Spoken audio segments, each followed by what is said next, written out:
Conseil des ministres approuve une déclaration concernant les contrats de partenariat public-privé pour la construction et l'exploitation d'une centrale solaire et éolienne.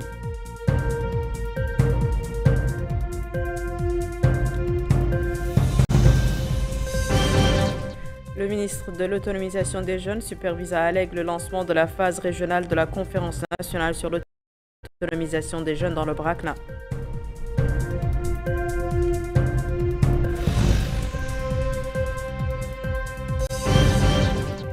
Nouakchott abrite le lancement de la troisième phase de l'évaluation mutuelle sur la lutte contre le blanchiment d'argent, le financement du terrorisme et la prolifération des armes.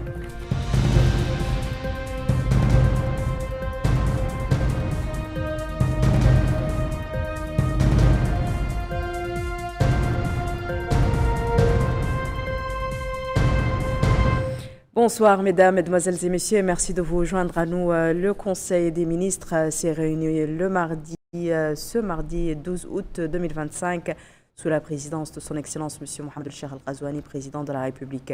Le Conseil a examiné et approuvé le projet de loi modifiant et complétant certaines dispositions de la loi numéro 2010-022 du 10 février 2010, telle que modifiée et complétée par la loi 2015-029 du 8 septembre 2015 relative à la pharmacie. Ce projet de loi a pour objet de définir la politique pharmaceutique nationale et les dispositions relatives aux médicaments, aux dispositifs et autres matériels médicaux, de renforcer le contrôle et l'inspection, d'assurer le contrôle de leur qualité, leur enregistrement et leur traçabilité numérique, de lutter contre l'importation et la vente de matériels médicaux de qualité inférieure ou contrefait et de réguler l'exercice de l'activité pharmaceutique en Mauritanie. Le Conseil a également examiné et adopté les projets de décret suivants. Projet de décret portant application de la loi numéro 2025-013 du 19 mai 2025 relative au statut des douanes. Ce projet de décret pris en application de la loi numéro 2025-013 du 19 mai 2025 portant statut des douanes vise notamment à combler le vide juridique et réglementaire résultant de la sortie du corps des douanes, de la fonction publique et de ses textes d'application. Assurer une dynamique de progression professionnelle fluide, garantissant les droits et renforçant les devoirs.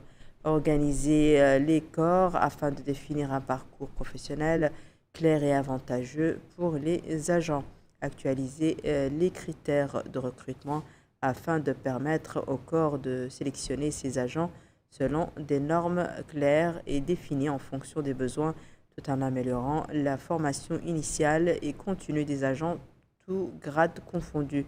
Assurer la cohérence et l'alignement entre les grades administratifs et les grades militaires visibles et requis, compte tenu du caractère paramilitaire des missions du corps, autrement dit garantir l'unification du parcours professionnel dans ses dimensions administratives et militaires. Instaurer et renforcer le devoir de discipline professionnelle, projet de décret portant nomination du président et des membres du conseil d'administration de l'Agence de promotion des investissements en Mauritanie, projet de décret portant nomination des membres du conseil d'administration de l'établissement d'exécution de travaux réalisés en matériaux locaux. Projet de décret portant nomination du président du conseil d'administration de l'établissement des travaux d'entretien routier ETER. Projet de décret portant nomination du président et des membres du conseil d'administration de la Société nationale de l'eau, SNDE. Le ministre des Affaires étrangères, de la coopération africaine et des Mauritaniens de l'extérieur a présenté une communication relative à la situation internationale. Le ministre de l'Intérieur, de la promotion, de la décentralisation et du développement local a présenté une communication relative à la situation intérieure.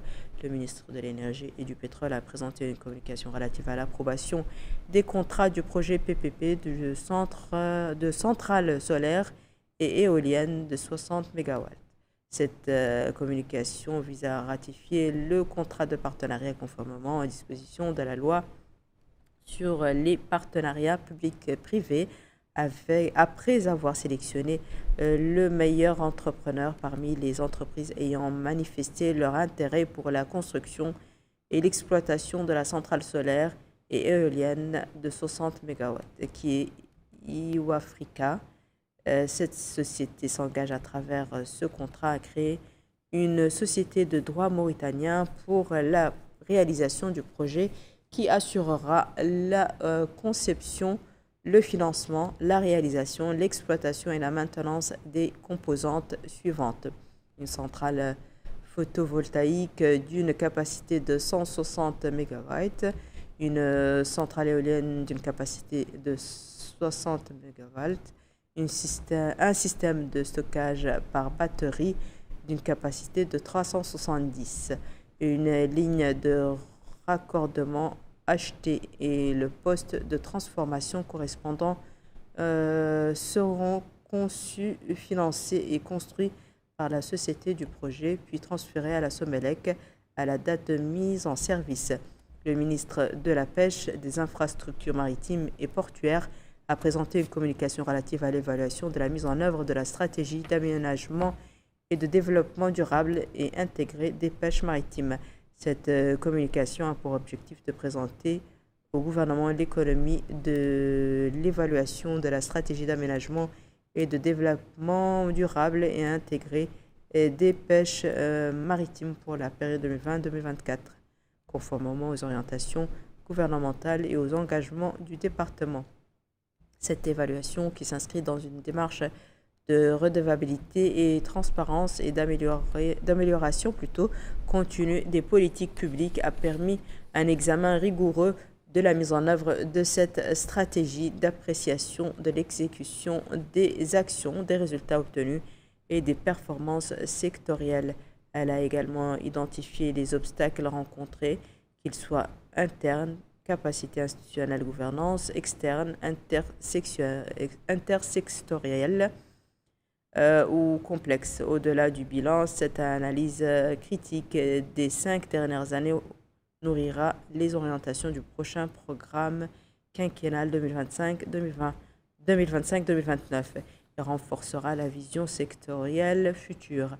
La ministre de l'Action sociale, de l'Enfance et de la Famille a présenté une communication relative à la situation de l'éducation des enfants en situation de handicap, en particulier de l'enseignement spécialisé. Cette communication a pour objectif de dresser un diagnostic de la situation de l'éducation des enfants en situation de handicap, en particulier de l'enseignement spécialisé par les centrales relevant du ministère et de proposer un ensemble de mesures visant à promouvoir ce type d'enseignement.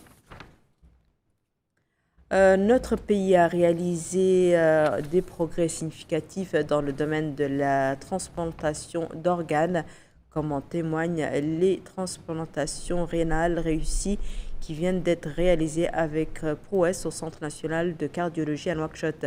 Le président de la République a visité les patients et s'est assuré de leur état de santé, soulignant que cette intervention témoigne des progrès réalisés dans le secteur de la santé et démontre le potentiel des compétences nationales. C'est un compte-rendu de Bokar Bailaba. Le Centre national de cardiologie à Nouakchott vient de réaliser une grande prouesse médicale. Il s'agit de transplantation rénale, dont l'une sur un enfant de 7 ans, une première en Afrique de l'Ouest. Ces opérations s'inscrivent dans le cadre de la coopération médicale entre la Mauritanie et l'Algérie.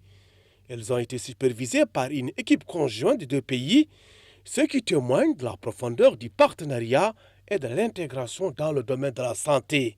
Et dans un grand geste humanitaire, le président de la République, M. Mohamed Cheikh El Ghazouani, a rendu visite aux patients ayant subi ces opérations. Avec ces nouvelles interventions réalisées en coopération avec une équipe médicale algérienne, le nombre total de transplantations rénales effectuées dans notre pays atteint 5 en une seule année. Ce résultat inédit est d'autant plus remarquable que la première transplantation rénale réalisée sur le sol national ne date que du deuxième semestre de l'année écoulée. Et dans une déclaration faite à cette occasion, le président de la République, M. Mohamed Cheikh El Ghazouani, a salué le succès de ces opérations, y voyant la preuve des avancées notables du système de santé mauritanien. J'ai eu l'honneur de rencontrer 2 de nos patients qui, grâce à Allah, ont subi avec succès une transplantation rénale. Outre le succès de ces opérations, Elles ont également revêtu une dimension humanitaire importante, compte tenu du lien étroit entre receveurs et donneurs. Ce succès démontre que notre secteur de la santé a réalisé des progrès significatifs et continus. D'autres éléments témoignent également des compétences nationales en matière de santé. Ces opérations témoignent également des compétences nationales en matière de santé que possède le cadre médical national. Ce genre d'opération réussie aujourd'hui dans le Centre national de cardiologie était un rêve que nous avons réalisé aujourd'hui. Allah soit loué. Outre ces opérations aujourd'hui, nous avons réalisé 3 opérations similaires, donc 5 opérations réussies. En ce qui concerne le staff médical, il a déjà réalisé 17 opérations de ce genre, ici et ailleurs. Et si le nombre atteint 30 opérations, nous aurons la possibilité de faire ce genre d'opération à notre niveau, sans aucune intervention ou assistance étrangère. Je saurais terminer avant de féliciter les staffs médicaux nationaux et leurs collègues de la République sœur d'Algérie pour la réussite de ces projets de transplantation rénale. Je considère que le secteur de santé revêt une importance particulière et se compte parmi nos priorités. Nous allons fournir, Inch'Allah, des équipements modernes et les conditions appropriées pour faciliter son travail.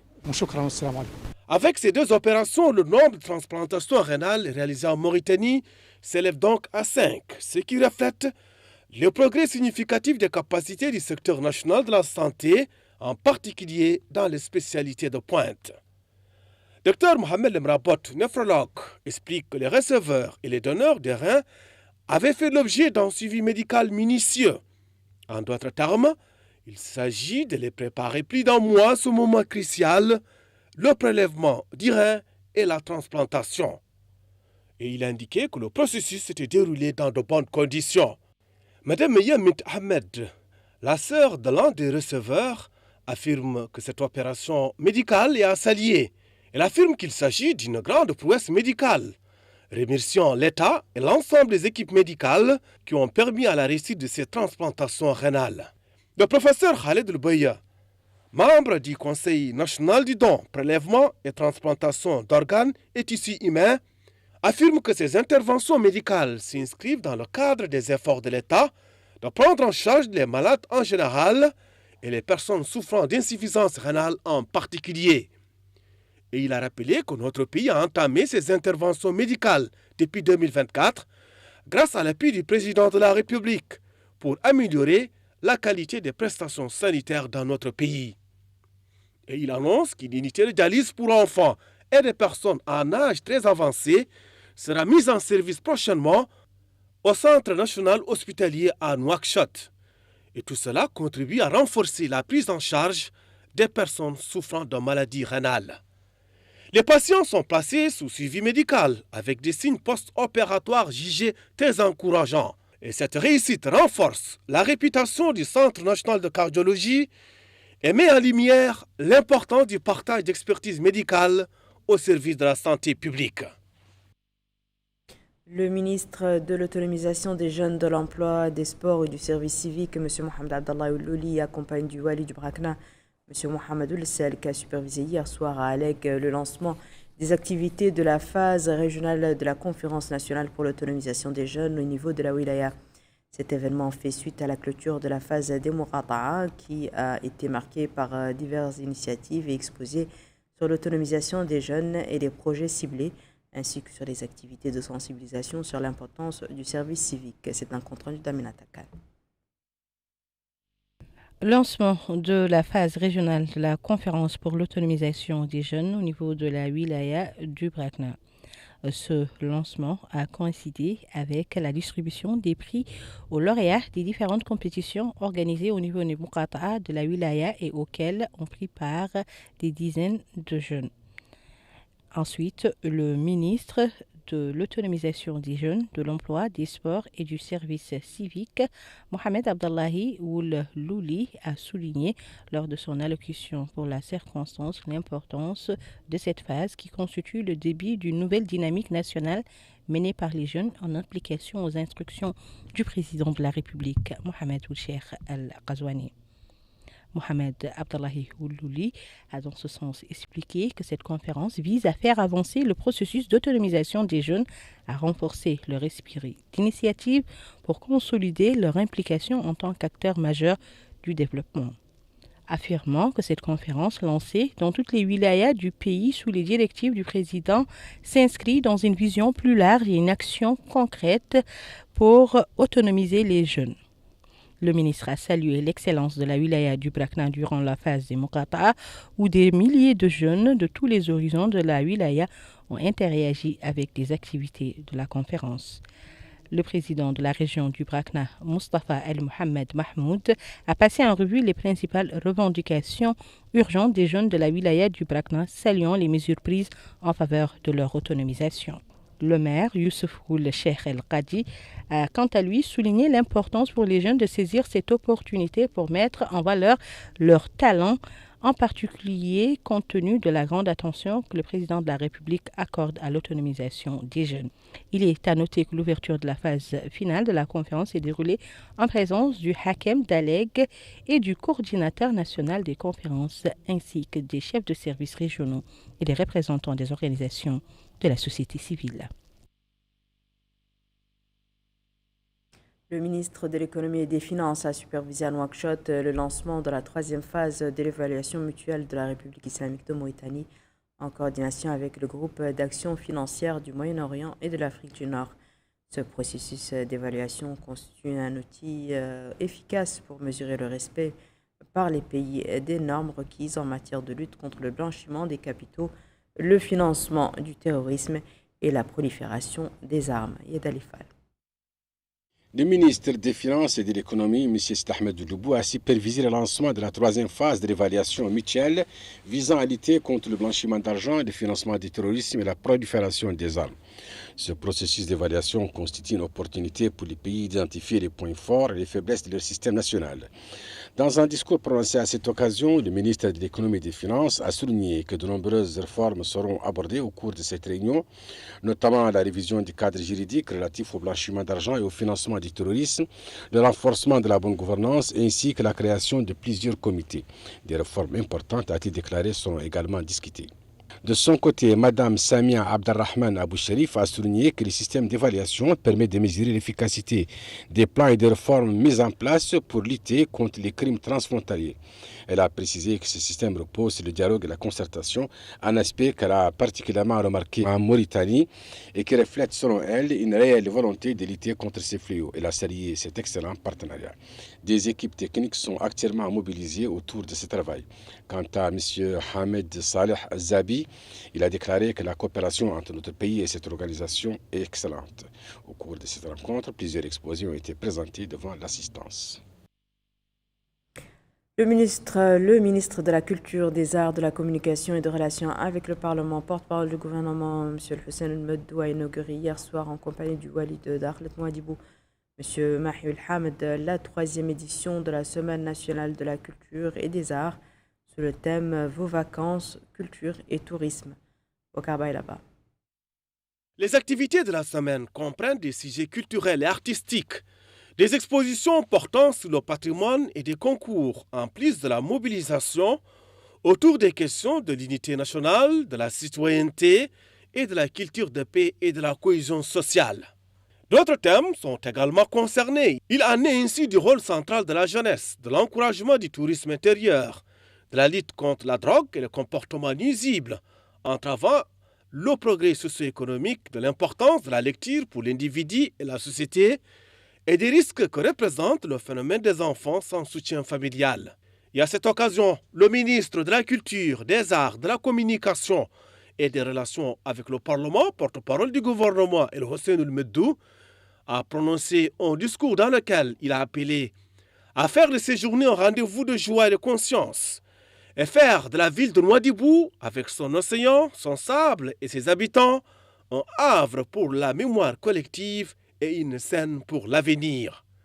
Et il a indiqué que les réalisations et la transformation qualitative dans les domaines de la culture et des arts au cours des dernières années sont le fruit des directives du président de la République, M. Mohamed Cheikh Al-Ghazouani, qui a fait de la culture et de l'art des piliers de la préservation de l'identité et de soutien au développement durable. Autre allocution, c'est celle prononcée par le président du conseil régional de Dakhlet Nouadhibou, Mohamed El Mahmoud Ahmed Bezaïd, qui a souligné l'importance de cet événement culturel qui renforcera la scène locale, saluant les efforts du secteur concerné.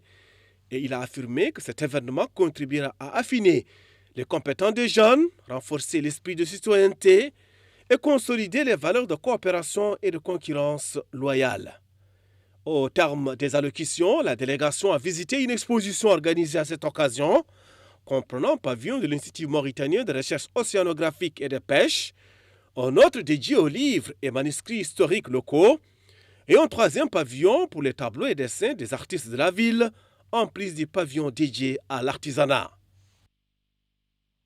Le secrétaire général du ministère de l'autonomisation des jeunes, de l'emploi, des sports et du service civique, M. Najul Khatri, et le Wali du Trarza, M. Ahmed Naoul Sideba, ont supervisé aujourd'hui à Rosso le lancement de la conférence nationale sur l'autonomisation de la jeunesse au niveau de la wilaya.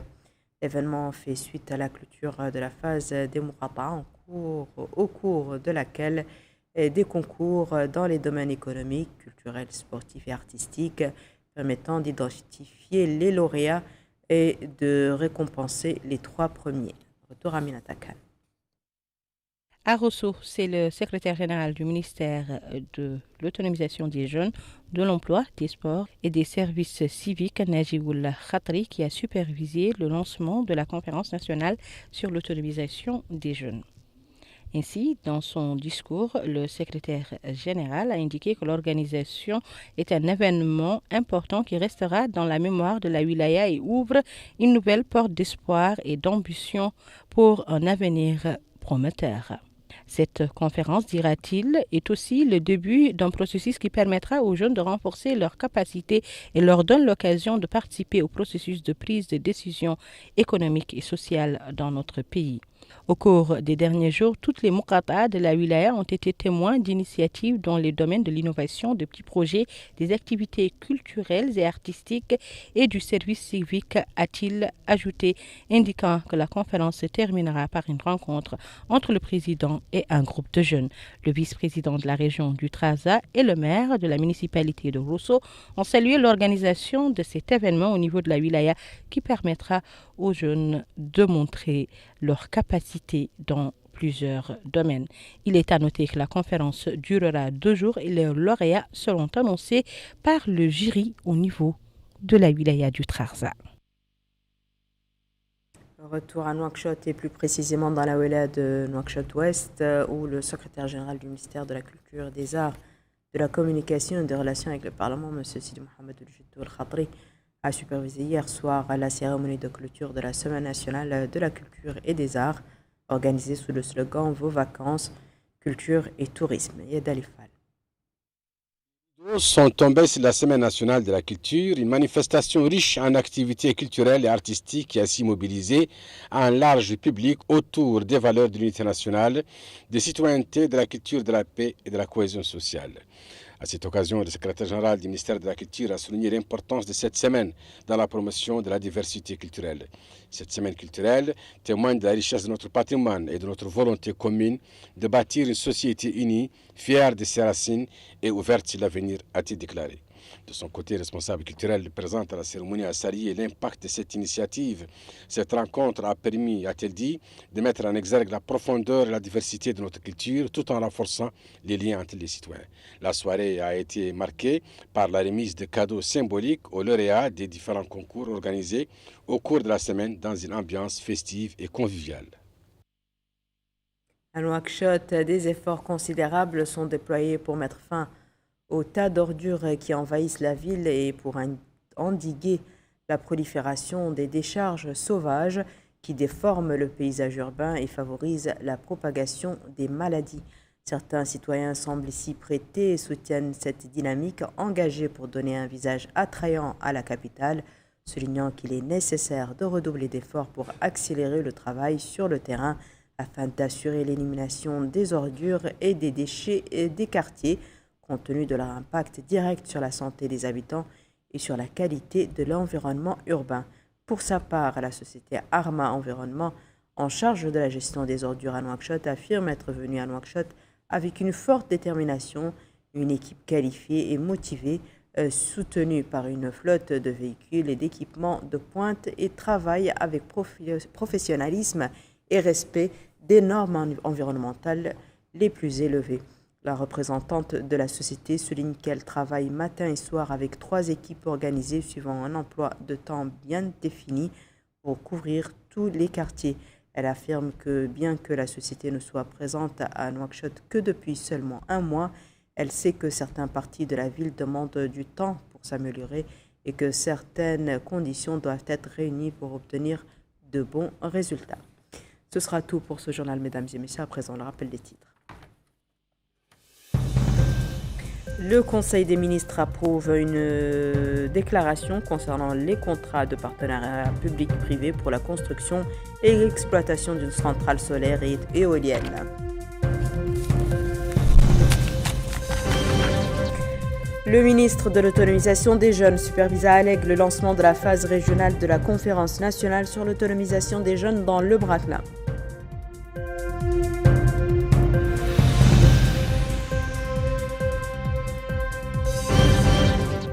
Nouakchott abrite le lancement de la 3e phase de l'évaluation mutuelle sur la lutte contre le blanchiment d'argent, le financement du terrorisme et la prolifération des armes.